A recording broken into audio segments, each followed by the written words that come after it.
Dad, don't go today. I turned, halfway through tying my tie. Her voice, small, trembling. Why, sweetie? She stood at the kitchen doorway, barefoot, gripping her stuffed bear like she used to when she was 6. She's 12 now, too old for that bear, too young for fear that deep. Just stay home, she whispered. Please.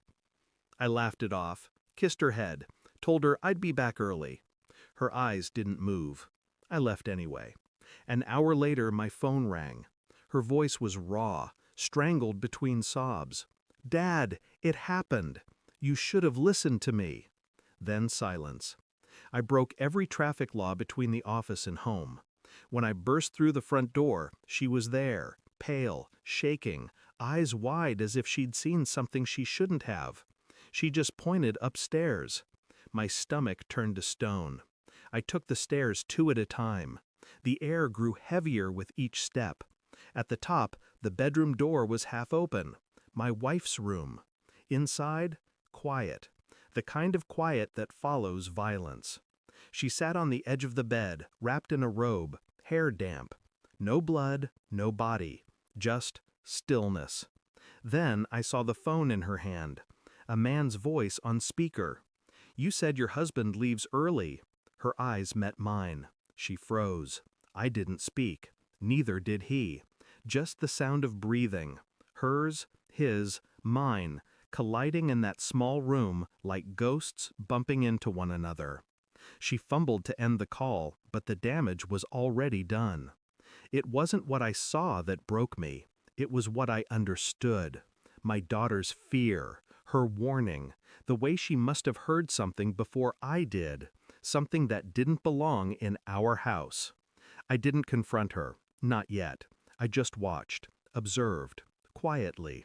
She started locking her phone, hiding her texts, showering at odd hours. The man's name, saved under a false one, appeared often, too often. At dinner, I pretended not to notice. She smiled, the same way she always did, but her laughter came half a second too late. My daughter stopped talking altogether. The walls began to whisper. The house felt smaller. I began leaving work early, parking 2 blocks away, walking home unseen, listening. Once I heard her on the phone. He doesn't know. He never looks close enough. She was wrong. I looked at everything. The receipts, the late-night errands, the small inconsistencies no one else would notice. I traced the number. The man was a colleague, someone I'd trusted, once. I found their messages through an old backup she forgot to erase. He'd been here, in my house. The same day my daughter told me not to go. That was the day she heard them, the laughter, the betrayal. I needed proof, cold, irrefutable proof. So I placed a recorder under her desk, set up a small camera near the entryway, hidden behind a plant. I told myself it wasn't revenge. It was clarity.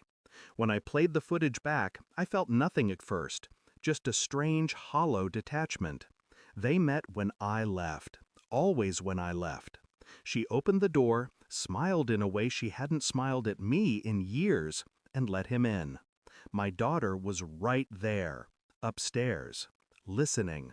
The camera caught it all, the words, the sounds, the moments that can't be unseen. When I turned off the screen, my hands were steady, my mind clearer than it had been in months. That night, I didn't sleep. I waited until morning, until she stirred beside me, unaware. Then I whispered, "Stay home today." She frowned, half asleep. Why? You'll see. I left the footage on the living room TV, the remote beside her coffee cup, and note, play it. I drove my daughter to school, said nothing. When I returned, the front door was open. She was sitting on the floor, shaking, mascara streaked down her face. She looked up. "How long have you known?" "Long enough," I said. I can explain." "No need." I set my phone on the table.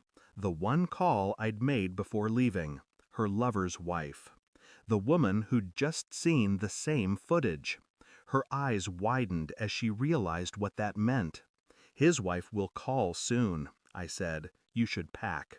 She started crying, hands over her face. I watched, silent, detached. Every secret has its expiration date. Hers just arrived. That evening, I found my daughter sitting by the window, knees to her chest. Is Mom okay? She asked. She will be, I said, eventually.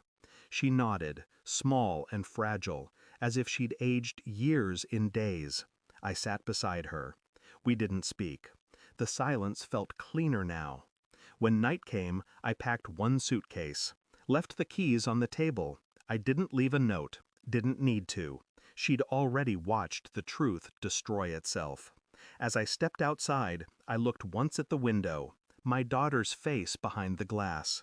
Calm at last. Her warning had been the beginning. My silence was the end. And the house that once held our family now held only echoes of lies and of what I finally learned to walk away from. Thanks for watching. Don't forget to like, share, and comment. Subscribe now to Cheating Stories Insight World for more amazing stories.